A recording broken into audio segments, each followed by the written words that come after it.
जिनकी पुनित पावन शिव महापुराण की कथा अपन सभी को श्रवण करने का सौभाग्य प्राप्त हुआ है। बाबा विश्वनाथ की करुणा से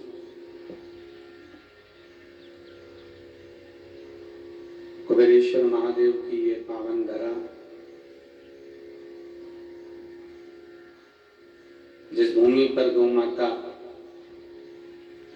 सदा विचरण करने के लिए विराजमान है,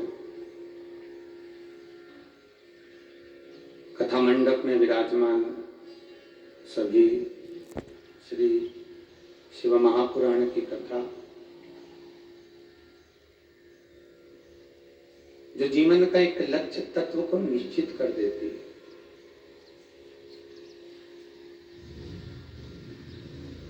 भगवान की भक्ति को अपने हृदय चित्त में स्थिरता प्रदान करती है।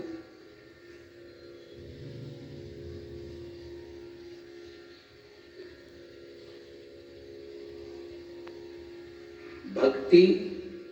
और मुक्ति,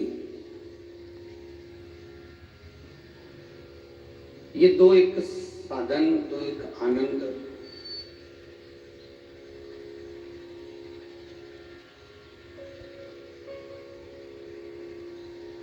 अगर मुक्ति को पाना है तो हमको भक्ति को अपने भीतर प्रवेश कराना पड़ेगा।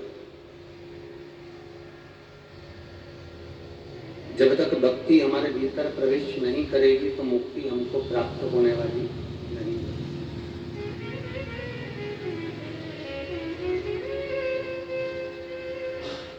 हम जितना प्रयास मुक्ति को पाने के लिए करते हैं कि हम ये दान कर देंगे तो मुक्त हो जाएंगे, हम ये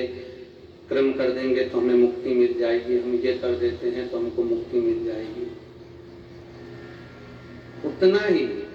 प्रयास संसार का यदि मानव भक्ति को प्राप्त कर ले तो मुक्ति तो उसके सम्मुख में स्वतः ही आकर विराजमान हो जाती है।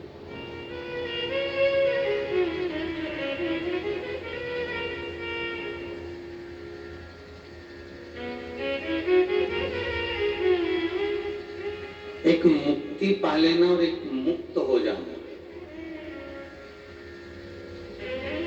महाराज मुक्ति पाने के बाद में हम जब भगवान के दरवाजे पर पहुंचे और फिर वापिस जन्म ले, फिर हमारा जन्म वहां से फिर भेज दिया जाए, फिर हमारा जन्म हो जाए, फिर मृत्यु, फिर जन्म, फिर मृत्यु, पुनरपि जननम पुनरपि मरणम के प्रपंच में हम जब तक घिरे हुए हैं तो मुक्त नहीं हो सकते, मोक्ष नहीं पा सकते। भजन, ऐसा कीर्तन, ऐसा स्मरण,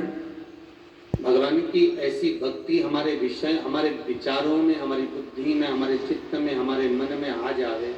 कि हम फिर इस संसार सागर में जन्म ही ना लें।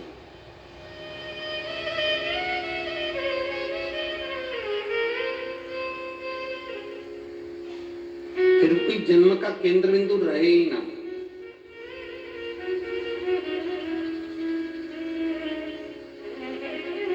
पहले भी कथा में कहा, आज फिर कहते हैं कि आप चाहे राम को भज लें, आप चाहे कृष्ण को भज लें, आप चाहे